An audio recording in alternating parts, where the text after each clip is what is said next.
Some people say, if your marriage didn't last, it wasn't real love. Well, if that's true, then so was my love for Hostess cupcakes. And I definitely divorced those in 1993 after a cholesterol scare. Let's be real. That idea that real love is supposed to last forever is a beautiful little lie we tell ourselves so we don't have to face the terrifying truth. Some marriages are karmic cages we mistake for cozy homes. Welcome to Buddhist Wisdom for the Elderly, where we gently, and sometimes not so gently, peel off your emotional band-aids with a mix of incense and sarcasm. In today's video, the karma of marriage, why you marry who you marry, we'll take a not-so-romantic stroll through the muddy lotus pond of love and commitment. We'll unpack 6 painful truths you feel every day, but rarely name. For each part, you'll get the core belief or phrase that traps us, why it quietly hurts your spirit, a real-life story of someone who lived it, and what to do or say instead if you want to wake up instead of just grow old. The highlight? Don't miss part 5, the one about marrying your emotional patient and calling it love. It'll save you from confusing martyrdom with marriage.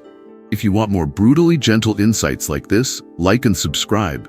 Help us reach 1,000 subscribers so we can keep making these videos with soul, snark, and sangha. Now, take a deep breath, and let's begin.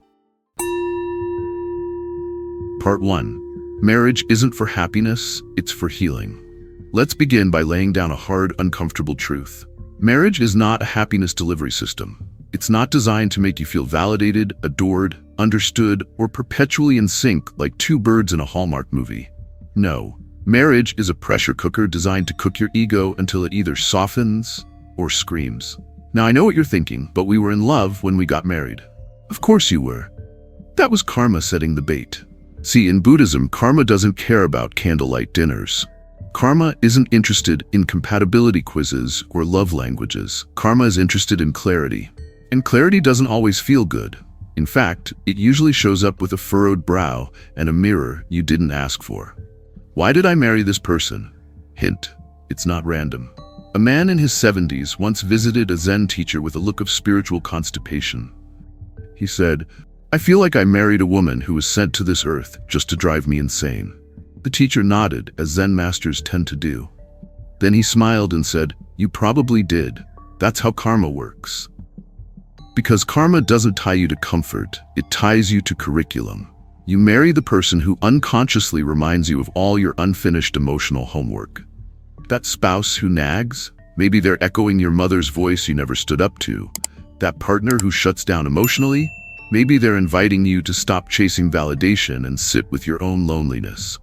And if you're thinking, wow, that sounds awful.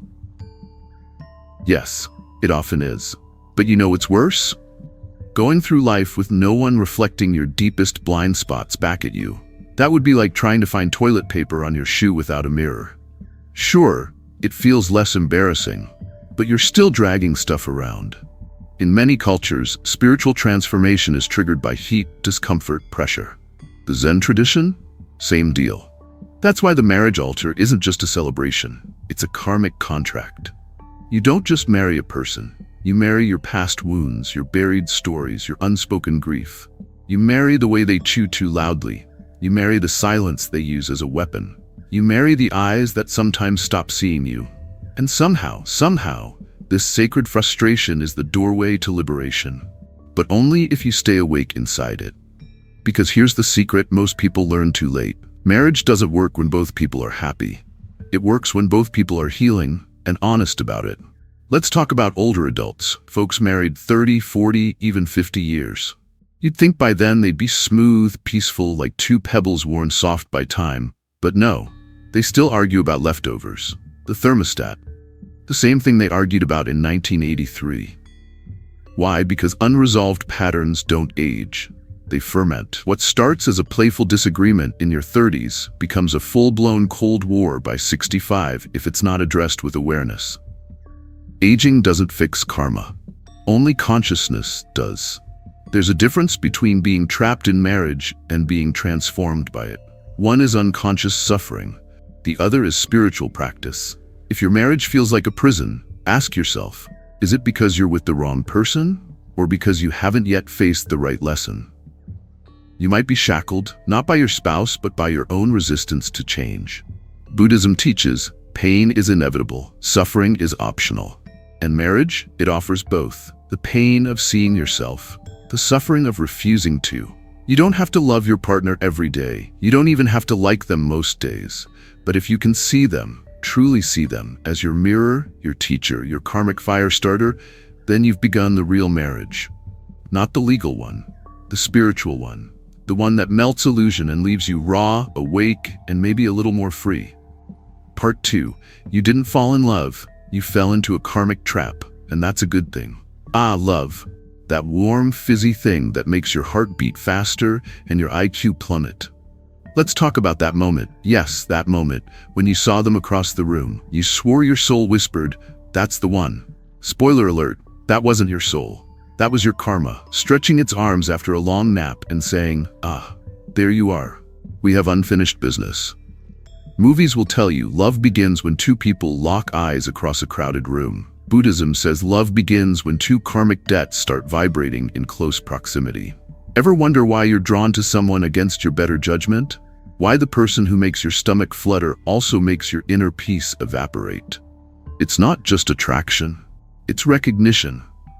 Not of beauty or virtue, but of the emotional blueprint your soul still hasn't rewritten. It's like your subconscious screams, "Finally, someone who fits the exact shape of my unresolved childhood trauma." And karma says, "Perfect, let's begin." A woman once told me this story.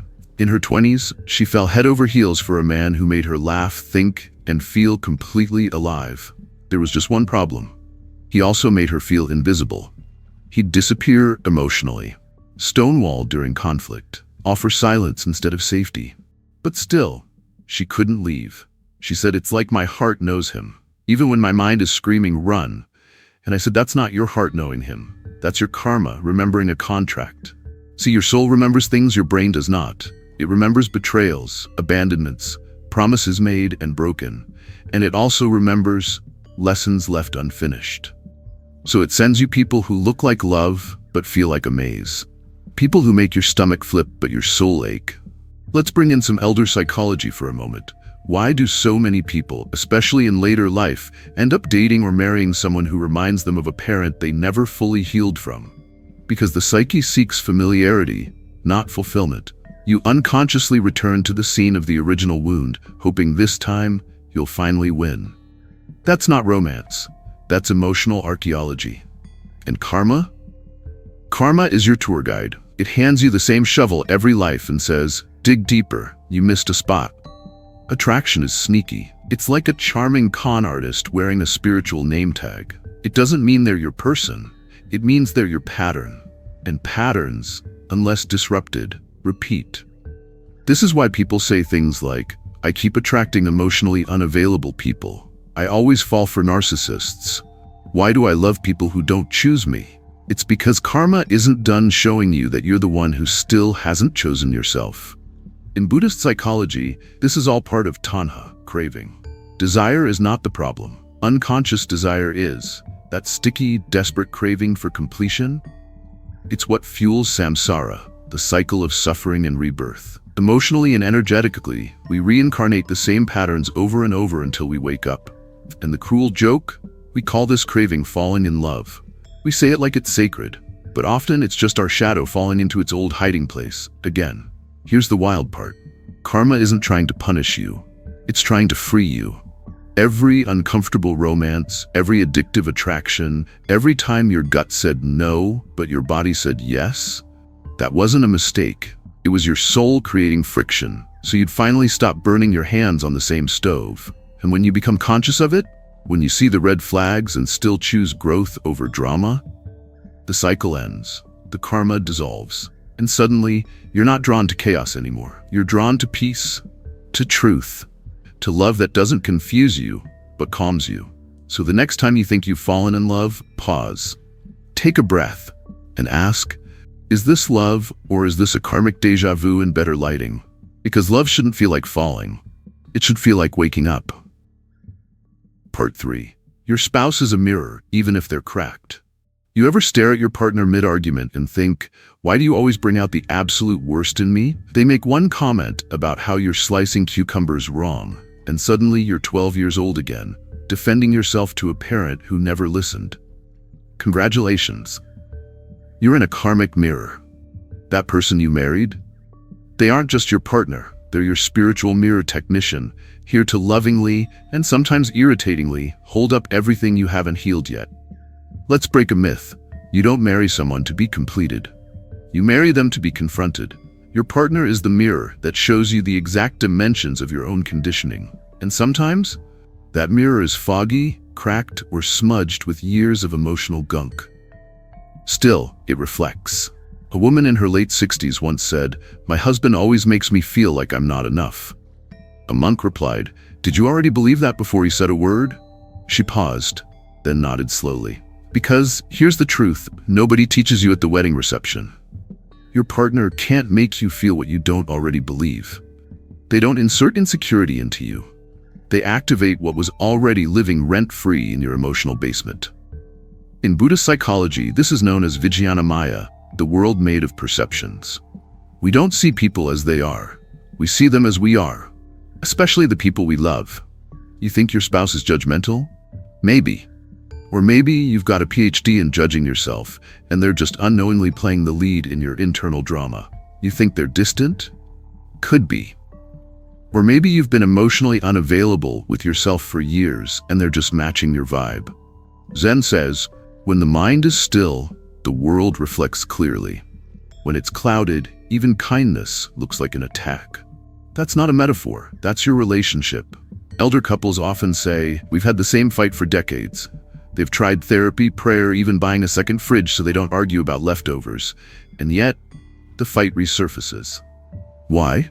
Because they keep trying to fix the other person instead of using the relationship as a chance to examine themselves. You don't change the mirror by yelling at it. You change the mirror by changing what it reflects.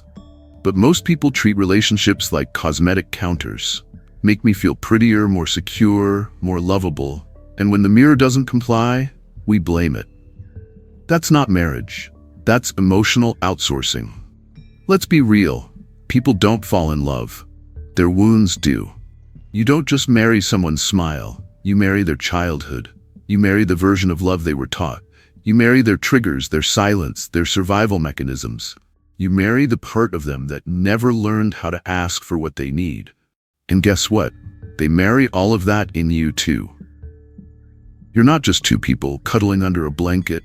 You're two nervous systems negotiating ancient history. Someone once said, marriage is like looking in a mirror you didn't ask for and realizing you've been walking around with spinach in your teeth for 40 years. Exactly. Your spouse might reflect your impatience, your control issues, your fear of abandonment, your need to be needed, your unwillingness to be seen without your emotional makeup on. And at first, it feels like they're the problem. But slowly, if you're paying attention, you realize they're just holding the flashlight. You're the haunted house. Now here's the beauty of karmic marriage. If you can stop blaming the mirror, if you can look directly into your reflection without flinching, that same mirror becomes a window. A window into your patterns, a window into your freedom, a window into who you really are, beneath the defensiveness, the performance, and the karmic residue of 5 lifetimes. And through that window, you may glimpse compassion. For them, for yourself. Even for that one time they forgot your birthday and gave you a blender. So the next time your partner pushes your buttons, ask not, why are they doing this to me? Ask, what inside me still needs healing? Because marriage isn't about fixing the other person. It's about using their reflection to finally meet yourself. Even if you don't like what you see, even if it's cracked, even if the mirror says, objects in this marriage may be closer to unresolved trauma than they appear. Part 4. Let go or rot, how karma ends when you leave with grace.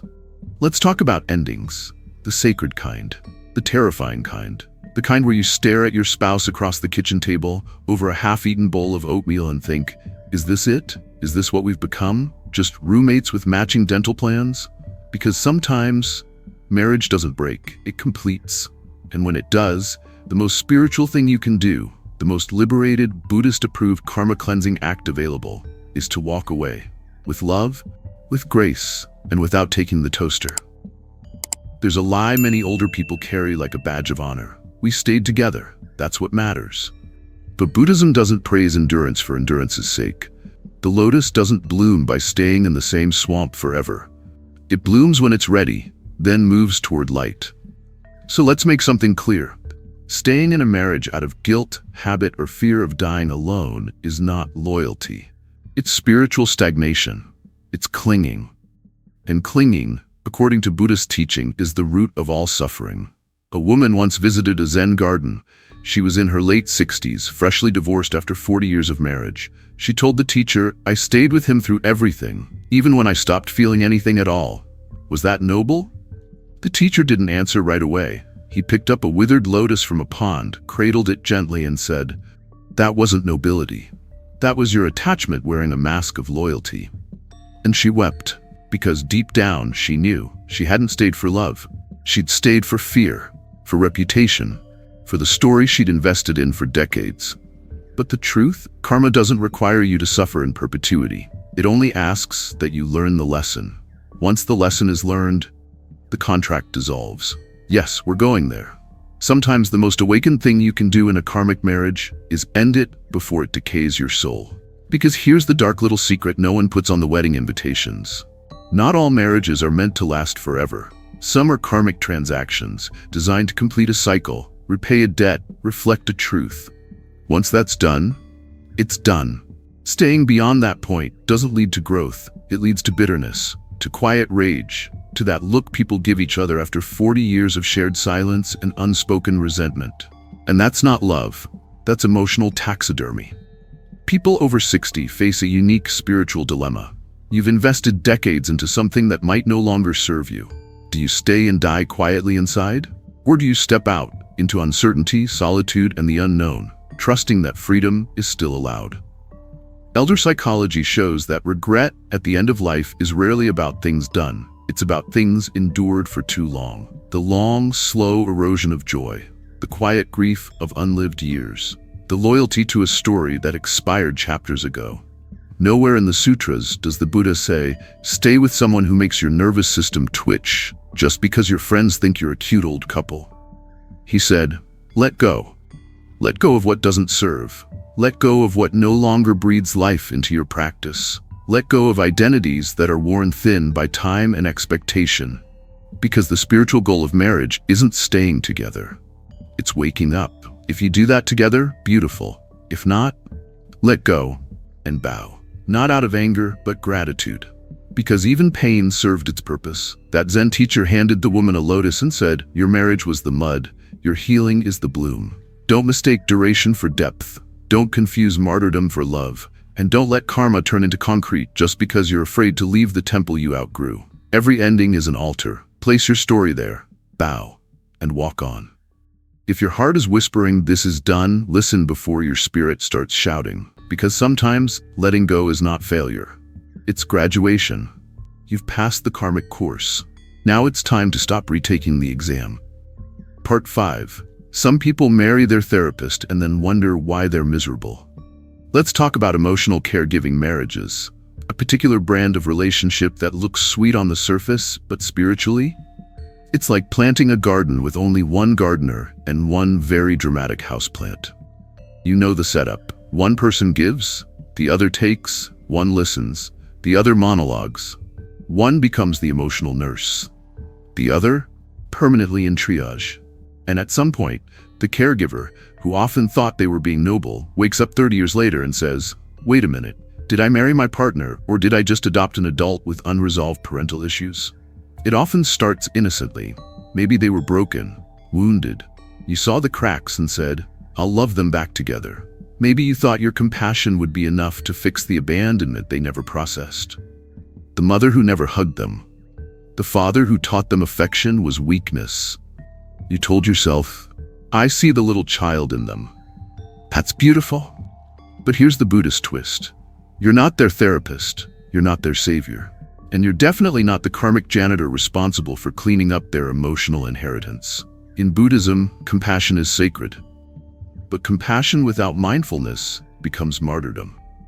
If you're constantly managing your partner's meltdowns, moods, and meaning of life crises, you're not in a marriage. You're in a spiritual hostage situation with candlelight. Let's put it plainly.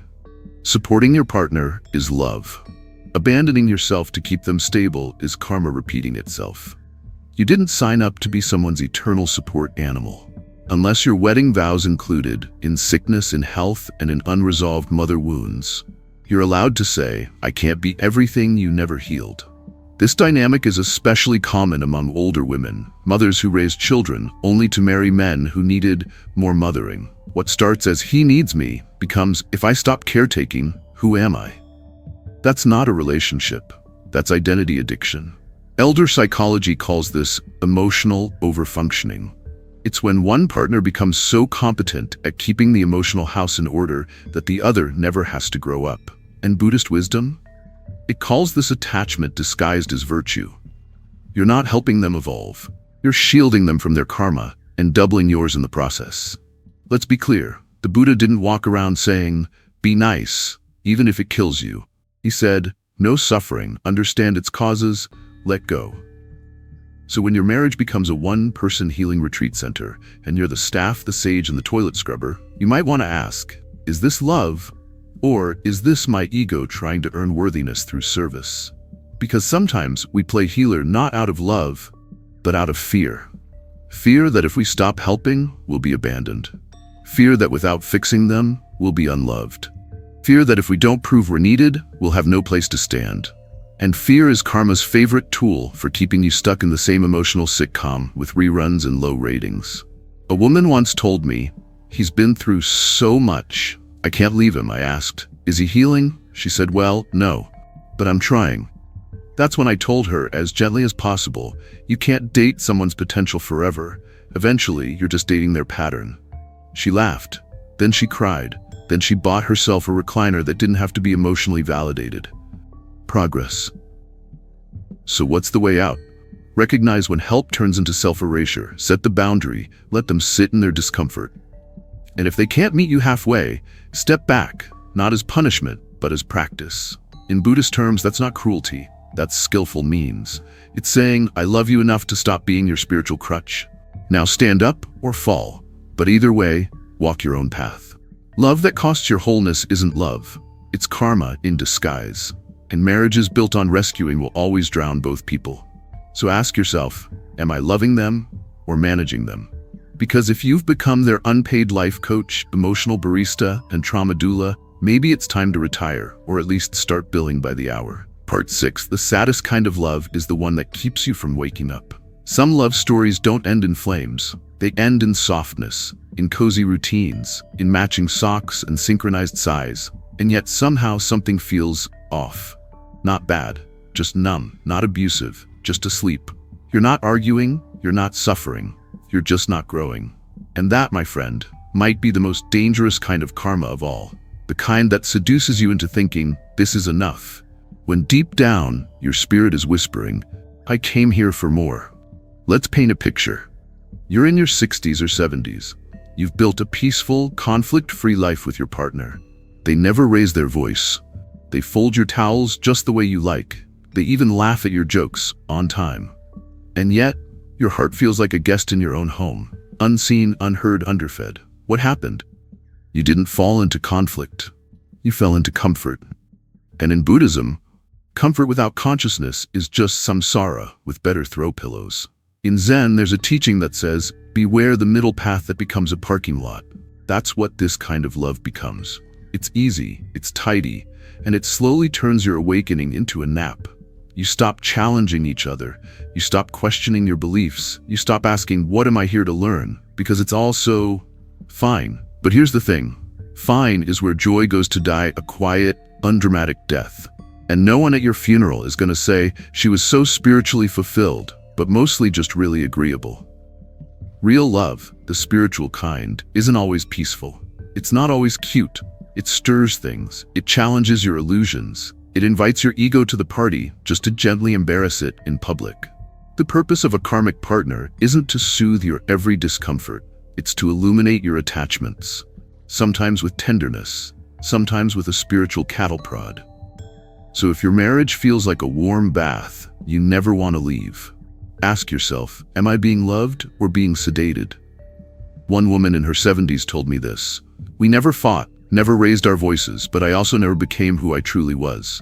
They were happy, they were polite, but she realized decades later that she had confused emotional safety with spiritual dormancy. She had built a peaceful partnership at the cost of her soul's fire.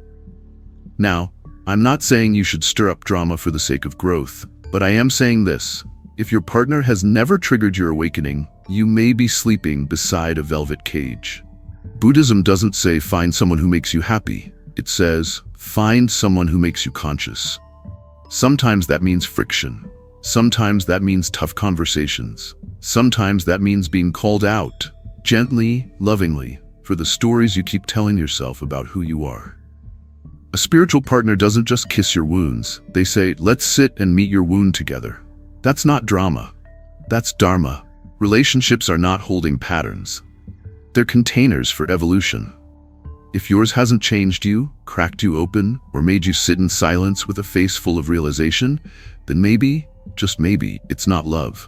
It's convenience wearing a wedding ring. So what do you do if you're in one of these too comfortable marriages? You don't have to leave. You don't even have to start a fight, but you do have to wake up. Ask your partner deeper questions. Shake the tree. See what still moves. Stop playing nice and start playing honest. Meditate together. Cry together. Read the Dhammapada out loud until someone gets uncomfortable. Because if love is real, it won't fear depth, it will welcome it. And if it doesn't, then maybe it wasn't love. It was just emotional noise-canceling headphones. The saddest kind of love isn't the one that ends. It's the one that keeps going without ever beginning. So ask yourself, am I awake in this relationship? Because the Buddha didn't come to make us comfortable. He came to help us wake up. And sometimes, love is the alarm clock you keep snoozing until it's too late. So, what have we learned, dear ones? That your spouse isn't your soulmate. They're more like your spirit's personal trainer, paid in sighs and silent dinners. That attraction is just karma's way of pointing to your unhealed wounds with a seductive smile. That staying in a marriage past its spiritual expiration date isn't devotion. It's slow-motion self-abandonment with matching bathrobes. And sometimes, love doesn't destroy you. It just slowly numbs you into forgetting who you are. If you saw yourself in any of these parts, if your heart winced or your eyebrows lifted like, oh no, that's me, good, that's the beginning of awakening. Because the real point of marriage, according to the Buddha and just about every wise elder I've ever met, isn't to keep the love alive, it's to keep your awareness alive. And if you liked this stroll through the karmic jungle with a flashlight and a flask of truth, help us grow this little sangha. Like, subscribe, leave a comment, let us know which part hit home or cracked you open. We're trying to reach 1,000 subscribers, not for fame, but to keep making videos that gently call BS on spiritual cliches. This was Buddhist wisdom for the elderly. Thanks for walking with us. Now go give your karma a hug and maybe a little space.